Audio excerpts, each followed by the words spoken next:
Hello friends, இன்றைக்கி நம்ம சூப்பராக பச்சை பட்டாணியை வச்சு ஒரு கிரேவி எப்படி செய்கிறதுன்னு பார்க்கலாம்.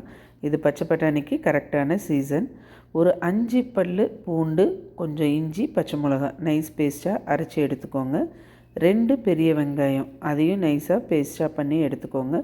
மீடியம் சைஸ் டொமேட்டோ 3, அது கூட புதினா அதையும் போட்டு நைஸாக பேஸ்ட் பண்ணி எடுத்துக்கோங்க.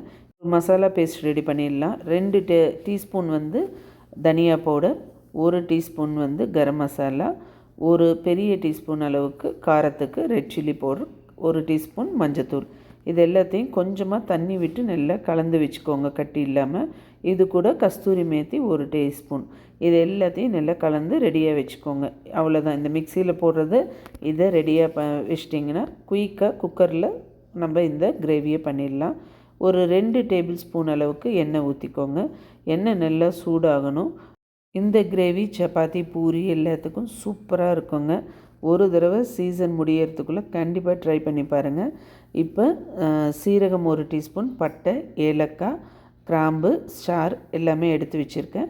இது எண்ணெய் நல்லா சூடானதுக்கப்புறம் அந்த எண்ணெயில் போட்டுட்டு கொஞ்சம் ரோஸ்ட் ஆனதுக்கு உடனே இஞ்சி பூண்டு விழுது, நம்ம பச்சை மிளகாய் எல்லாம் போட்டிருக்கோம் இல்லைங்களா, அதை எல்லாத்தையும் போட்டு மீடியம் ஃப்ளேம்லேயே பண்ணுங்கள்.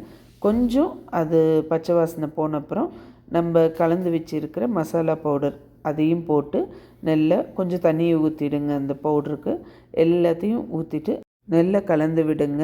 இது கண்டிப்பாக லோ ஃப்ளேமில் தான் பண்ணணும், இல்லை மசாலா தீஞ்சிடும். பாருங்கள், அந்த எண்ணெய் நல்லா பிரிஞ்சு வந்துடுச்சு. இந்த ஸ்டேஜில் நம்ம பேஸ்ட் பண்ணி வச்சுருக்கிற வெங்காயத்தை இதோட சேர்த்திடலாம்.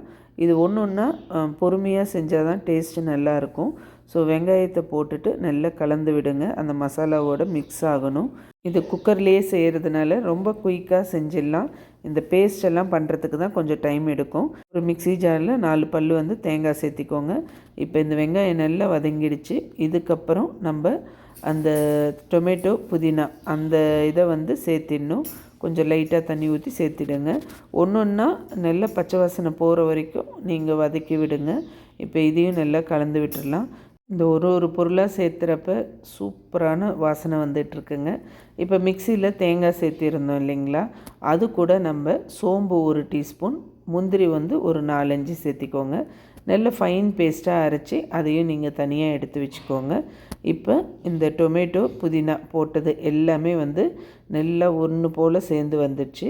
இப்போ நம்ம மிக்சியில் அரைச்சி வச்சுருந்த முந்திரி, தேங்காய் அந்த பேஸ்ட்டையும் இதோடு சேர்த்துட்டு நல்லா கலந்து விடுங்க.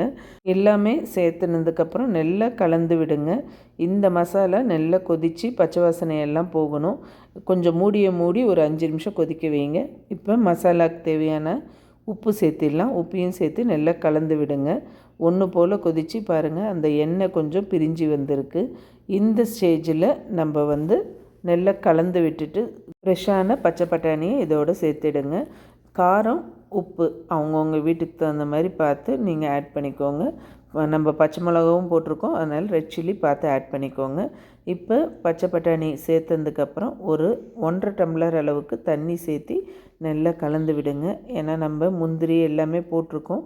ஸோ திக்னஸ் கொஞ்சம் வந்துடும். ஸோ நல்லா கலந்து விட்டுட்டிங்கன்னா இதுக்கப்புறம் பட்டாணிக்கு தேவையான அளவுக்கு கொஞ்சம் உப்பு சேர்த்து குக்கரில் வச்சு ஒரு 3 விசில் வச்சு எடுத்திங்கன்னா சூப்பரான பீஸ் குருமா ரெடி, பட்டாணி குருமா ரெடி. இதை நீங்கள் சப்பாத்தியோடு சாப்பிட்டிங்கன்னா ரொம்ப சூப்பராக இருக்கும். மேலே கொஞ்சம் கொத்தமல்லியை தூவி விட்டுடுங்க. பாருங்கள் எவ்வளோ க்ரீமியாக சூப்பராக இருக்குது. கண்டிப்பாக ஃப்ரெண்ட்ஸ் ட்ரை பண்ணி பார்த்துட்டு உங்களோட கமெண்ட்ஸ் எனக்கு சென்ட் பண்ணுங்கள். உங்களுக்கு தேவைப்பட்டால் பொட்டேட்டோ கூட ஆட் பண்ணிக்கலாம். ஆனால் வெறும் பட்டாணியில் செஞ்சிங்கன்னா டேஸ்ட்டு வேறு லெவலில் இருக்கும். ட்ரை பண்ணி பாருங்கள். இந்த வீடியோ பிடிச்சிருந்தால் லைக் பண்ணி, ஷேர் பண்ணி, சப்ஸ்கிரைப் பண்ணுங்கள். அதே மாதிரி உங்களோட வேல்யூபிள் கமெண்ட்ஸ் எனக்கு ரொம்ப முக்கியம். ஸோ கமெண்ட் பண்ணுங்கள்.